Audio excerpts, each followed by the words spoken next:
तू करवा प्रभु,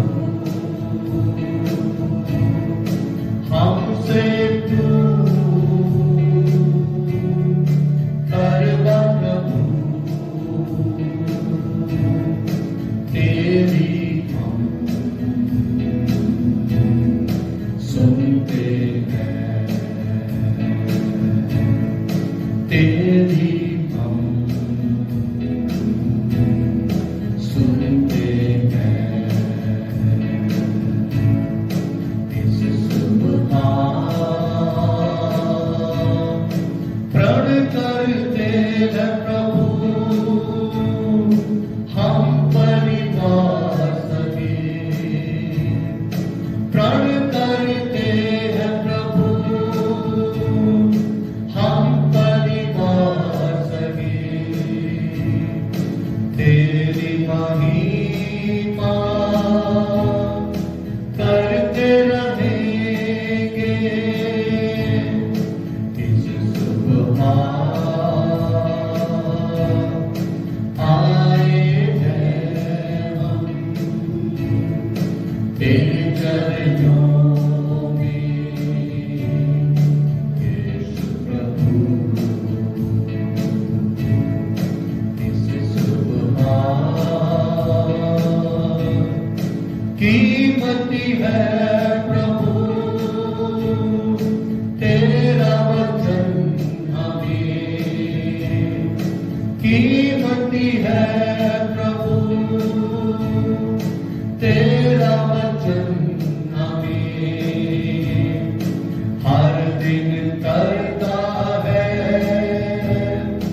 तृप्त हमें। इस सुबह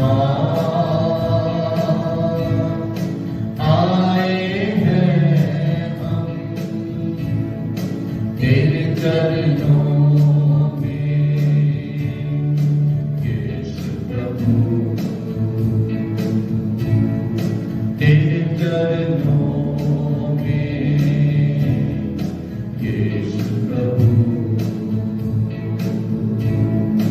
तेरे चरणों में, यीशु प्रभु।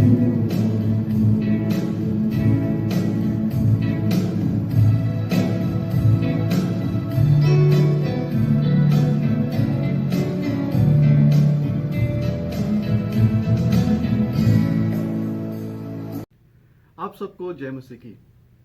सुबह की बरकत, यीशु की बरकत प्रोग्राम में आपका स्वागत है। और एक बार फिर हम परमेश्वर का वचन आपके सामने लेकर आए हैं।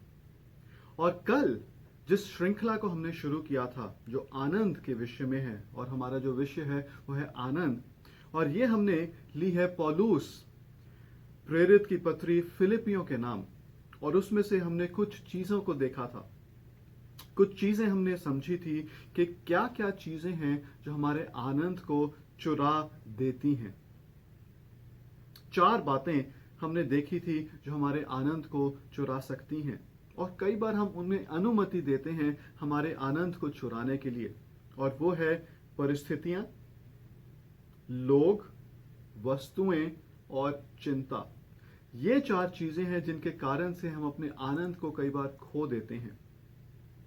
और पौलुस प्रेरित इस बात पर भी मनन करता है, इस पत्री में वो मन की बात करता है, वो अपने हृदय की बात करता है, वो उस व्यवहार की बात करता है जो हमारे में होना चाहिए, ताकि हम अपने आप में या हम इन परिस्थितियों को देखकर, लोगों के कारण से, जो वस्तुएं हैं उनके कारण से हम अपने आप का जो हमारे अंदर का आनंद है वो चला ना जाए। तो इसी श्रृंखला को हम आज जारी रखेंगे और बात करेंगे। पौलुस इस पत्री में 4 अध्याय लिखता है, और चारों अध्याय जो हैं वो उनको एक एक करके बांटता है। पहले अध्याय में वो परिस्थितियों की बात करता है, दूसरे अध्याय में वो लोगों की बात करता है, तीसरे अध्याय में वो चीजों की बात करता है, और चौथे अध्याय में वो चिंता की बात करता है। और इन्हीं पर आज हम विचार करेंगे। और आज का जो हमारा मुख्य बात है करने के लिए, वो इन परिस्थितियों में जब ये चार चीजें जिनको हम चार चोर कहते हैं, जो हमारे आनंद को चुरा लेती हैं, ये जब चार चोर हमारे आसपास हैं तो हमारा व्यवहार कैसा होना चाहिए। तो आज हम इस पे बात करेंगे। पहली चीज जो है वो पौलुस बात करता है एक मन रखने की, जो फिलिपियों के पहले अध्याय में, वो पूरे अध्याय में बात करता है एक मन रखने की। याकूब उसका 1 अध्याय के 8 वचन में लिखा है, पर विश्वास से मांगे और कुछ संदेह ना करें, क्योंकि संदेह करने वाला समुद्र की लहरों के समान है। वो हवा जो हवा से बहती हैं और उछलती हैं, ऐसा मनुष्य ये ना समझे कि मुझे प्रभु से कुछ भी मिलेगा। ये व्यक्ति दुचिता है और अपनी सारी बातों में चंचल है। पौलुस कह रहा है ये व्यक्ति जो है वो दुचिता है, दोहरा है, दो मन रखता है। अपना मन यहां पर भी और अपना मन वहां पर भी, अपना मन संसार की बातों में और अपना मन परमेश्वर की बातों में, वो दोनों जगह अपना मन लगाए हुए है।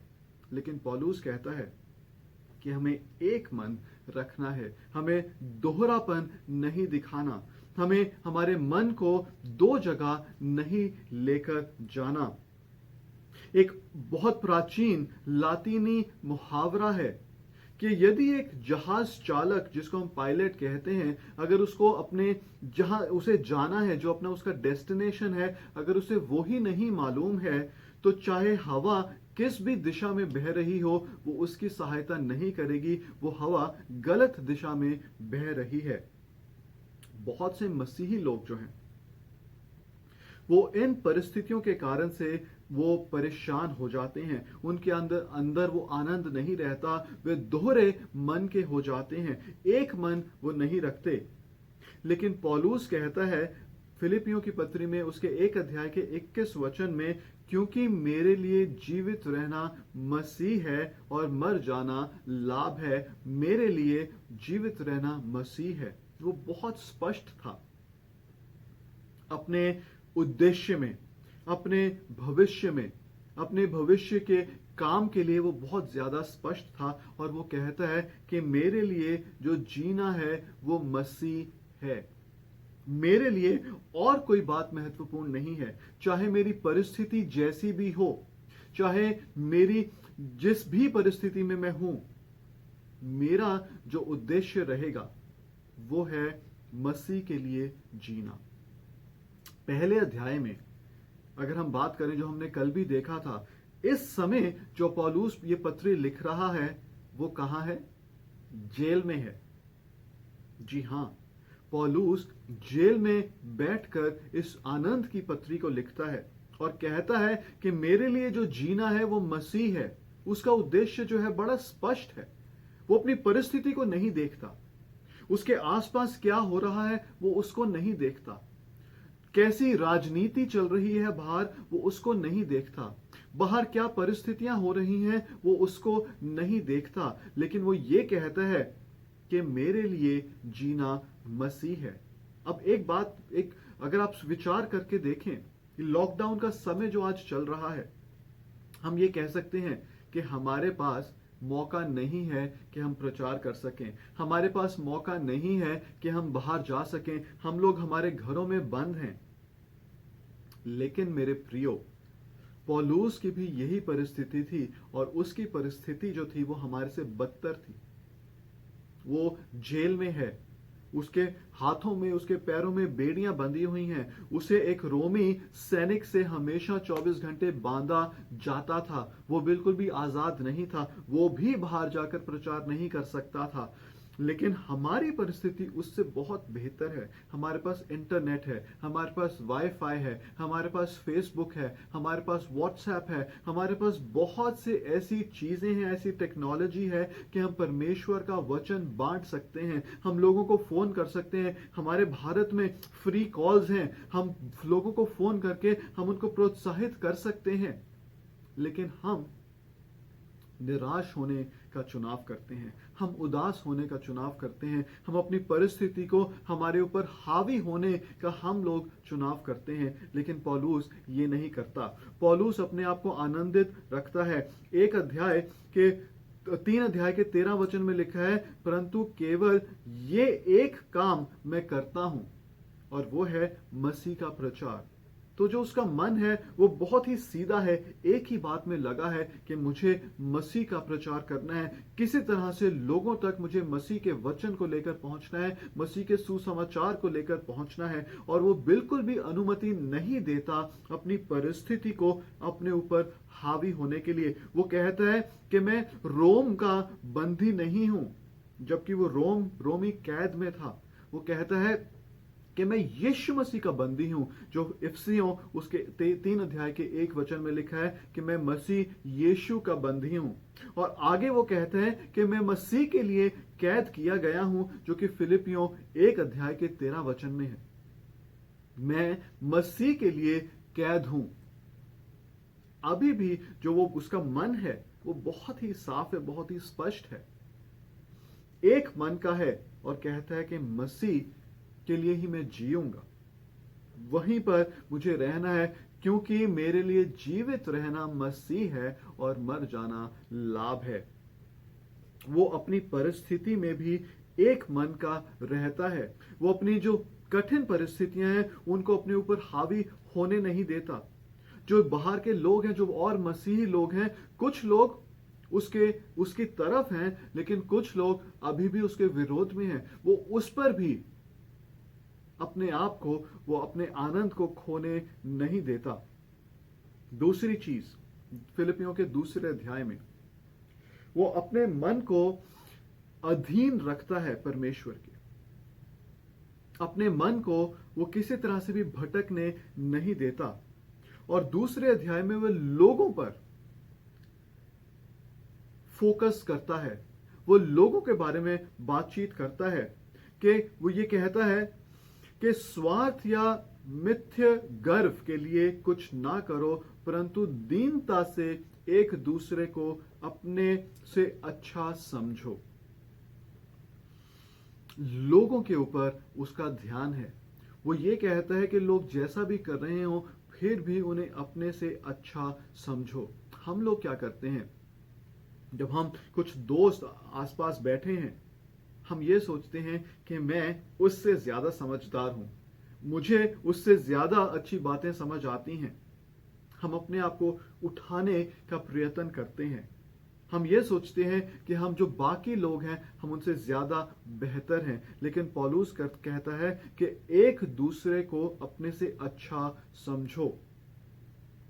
पहले अध्याय में पौलुस क्या कर रहा है? पहले अध्याय में पौलुस यीशु मसीह को प्रथम जगह पर रखता है, प्रथम स्थान पर रखता है।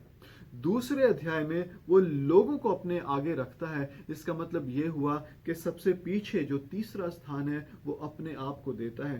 पहले मसीह, फिर दूसरे लोग, और फिर वे अपने बारे में सोचता है। जो उसका पहला उद्देश्य है वह है मसीह की सेवा करना। जो उसका दूसरा उद्देश्य है वह है लोगों की अच्छाई को देखना, लोगों के लिए बेहतर कार्यक्रम बनाना, योजनाएं बनाना, और फिर वो अपने बारे में सोचता है। वो बिल्कुल भी सेल्फिश नहीं है, वो बिल्कुल भी सिर्फ अपने बारे में नहीं सोच रहा। वो ये कहता है कि जैसे जैसे मैं जिंदगी में से होकर आगे बढ़ रहा हूं, सबसे पहले मेरे लिए मसीह है और उसके बाद मेरे लिए लोग हैं। अब आप इस बात पर विचार करके देखें, अगर हम जिंदगी में जैसे हम जी रहे हैं, हम अपने आप को प्रथम स्थान दें, हम अपने ही बारे में विचार करें, और लोग भी अगर ऐसा ही करें, लोग भी अगर अपने आप को ही वो प्रथम स्थान दें, तो हमारे आसपास की परिस्थिति क्या होगी? अगर हम अपने आप में स्वार्थी हो जाएं, अगर लोग स्वार्थी हो जाएं, हम सिर्फ अपने बारे में ही सोचें और सारा संसार सिर्फ अपने बारे में ही सोचता रहे, तो इस संसार की परिस्थिति क्या हो जाएगी? आप इस बारे में विचार करें। वो दूसरों की सेवा करने के बारे में बताता है, और यीशु मसीह ने भी यही बताया था। जब यीशु मसीह के आखिरी समा जो था वो बहुत नजदीक था, वे क्रूस पर चढ़ाया जाने वाला था, लेकिन उस समय जो उसके चेले हैं वो बातचीत करते हैं कि हम में से बड़ा कौन है, हम में से अगुवा कौन बनेगा। तो यीशु मसीह उन्हें बहुत अच्छा उदाहरण देकर समझाते हैं। यीशु मसीह करते क्या है, सारे चेले जो हैं वो आसपास उस मेज पर बैठे हैं, वो प्रभु की भोज कर रहे हैं। जो आखिरी भोजन था यीशु मसीह अपने चेलों के साथ करते हैं। यीशु मसीह क्या करते हैं, यीशु मसीह वहां से उठते हैं और अपना जो कोट है उन्होंने पहना है उसको उतार कर साइड में रखते हैं, एक तौलिया लेते हैं और एक एक करके अपने चेलों के पैर धोने शुरू करते हैं। जिस समय यीशु मसीह ये कर सकते थे कि वो लोगों की सहानुभूति चाहते, उन्हें लोगों की सहानुभूति चाहिए थी, लेकिन वो ये दिखाते हैं कि मेरे अंत के समय भी लोग मेरे लिए ज्यादा महत्वपूर्ण हैं। यीशु मसीह जब क्रूस पर थे उस समय भी वो अपनी मां मरियम के विषय में सोचते हैं और यूहन्ना चेले से कहते हैं कि ये तेरी मां है, और यूहन्ना से कहते हैं कि मरियम से कहते हैं कि ये तुम्हारा पुत्र है। लोगों के बारे में सोचना, लोगों के बारे में विचार करना। पहली चीज एक मन रखना, दूसरी चीज विनम्र हृदय रखना कि हम दूसरों के बारे में सोचते हैं, तीसरी चीज आत्मिक मन रखना। तीसरे अध्याय में पौलुस कम से कम 10-11 बार वो बात करता है चीजों की। जो तीसरा चोर था, पहली परिस्थिति, दूसरे लोग, तीसरी जो चोर था वो थी चीजें। पौलुस 11 बार चीजों की बात करता है तीसरे अध्याय में। वो बात करता है पृथ्वी की वस्तुओं पर मन लगाने की वो बात करता है। वो कहता है कि लोगों का जो मन है वो इस दुनिया की चीजों पर लगा हुआ है, लेकिन वो हमें प्रोत्साहन देता है कि हमें जो हमारा मन लगाना है वो आत्मिक बातों पर हमारा मन लगाना है, स्वर्ग की बातों पर हमारा मन लगाना है, यीशु मसीह की बातों पर हमें हमारा मन लगाना है। वो कहता है तीसरे अध्याय के 20 वचन में, पर हमारा स्वदेश स्वर्ग में है और हम एक उद्धारकर्ता प्रभु यीशु मसीह के वहां से आने की प्रतीक्षा करते हैं। पौलुस जब ये पत्री लिख रहा है जेल में है, उसे नहीं मालूम कि उसके भविष्य क्या होगा, क्या वो अगला हफ्ता, क्या वो कल का दिन भी देख पाएगा, क्या उसे रोमी जो सरकार है वो मार देगी। लेकिन वो कहता है कि मेरा जो मन है, हमारा जो मन है वो स्वर्ग की बातों पर होना चाहिए, स्वर्गीय बातों पर, मसीह की बातों पर हमारा मन होना चाहिए। हमारा जो मन है वो आत्मिक बातों पर होना चाहिए। हम कई बार चीजों के कारण से हम अपना जो आनंद है वो खो देते हैं। हमारा मन जो है वो इस दुनिया की चीजों पर लग जाता है, फोन में, कंप्यूटर में, टीवी में। और कल हमने देखा था कि अगर मेरे पास फोन मेरा खराब हो जाए, उसका चार्ज खराब हो जाए, तो क्या मैं अपने आप को आनंदित रख सकता हूं या मेरा आनंद चला जाता है? अगर मेरा टीवी किसी कारण से चल नहीं रहा, तो क्या मेरा जो आनंद है वो बरकरार रहता है या मैं अपने उस आनंद को टीवी ना चलने के कारण से खो देता हूं? हम बाहर जा रहे हैं और मान लें कि हमारा जो टायर है वो पंक्चर हो जाता है, फ्लैट हो जाता है, तो क्या उस टायर पंक्चर से मेरा आनंद जो है वो बरकरार रहता है या चला जाता है? निश्चय है कि हम जो हमारा टायर पंक्चर हुआ है उसके कारण से हम उस जगह पर जहां हमें जाना है, उस हमारी मंजिल पर सही समय पर नहीं पहुंच पाएंगे, वो जाहिर है। लेकिन उस परिस्थिति में भी क्या हमारा आनंद हम रख सकते हैं कि हमारा आनंद उन चीजों के कारण से, वो कुछ हमें मिलने या ना मिलने के कारण से हम वो आनंद को खो देते हैं? चौथी बात, सुरक्षित मन। पहला चीज जो हमने देखा था, जो हमारा व्यवहार है वो होना चाहिए, हमें एक मन का होना चाहिए। दूसरा था जो हमारा मन है वो बड़ा दीन होना चाहिए, लोगों के विषय में हमें सोचना है। तीसरी चीज जो देखी थी वो हमारा मन जो है वो आत्मिक बातों पर होना चाहिए। और ये जो चौथी बात है, हमारा मन सुरक्षित होना चाहिए, सिक्योर होना चाहिए। चौथा जो चोर था वो चिंता थी। और इसी विषय में यहां पौलुस बात करता है। अब 4 अध्याय के 7 वचन में कहता है, तब परमेश्वर की शांति जो सारी समझ से बिल्कुल परे है तुम्हारे हृदय और तुम्हारे विचारों को मसीह यीशु में सुरक्षित रखे। परमेश्वर की शांति हमें सुरक्षित रखे। हमें क्या करने की जरूरत है? हमें हमारे मन को, हमें हमारे हृदय को आत्मिक बातों पर लगाने की जरूरत है। अपने आप को सुरक्षित रखने की जरूरत है कि हम चिंता करनी शुरू ना करें। कई बार हम ऐसी चीजों की चिंता करना शुरू कर देते हैं जिस पर हमारा नियंत्रण नहीं है। 4 अध्याय में पौलुस जो है वो बात करता है आत्मिक बातों की, आत्मिक स्तोत्रों की जो हमारे पास हैं। 4 अध्याय के 1 से 19 वचन में पौलुस बात करता है परमेश्वर की शांति की। 10 से 13 वचन में वो बात करता है परमेश्वर की सामर्थ की। 14 से 23 वचन में वो बात करता है परमेश्वर के उपलब्ध कराने के विषय में। और पौलुस कहते हैं कि जो परमेश्वर शांति देने वाला है, और वो शांति हमें कब मिलती है? शांति हमें तब मिलती है जब हम सही प्रार्थना करने वाले हों, जो कि 4 अध्याय के 6 से 7 वचन में है। हम सही सोच रखने वाले हों, जो कि 8 वचन में है, और सही जीवन जीने वाले हों, जो कि 9 वचन में है। जो विजय हमें पानी है, उसका यही एक तोड़ है।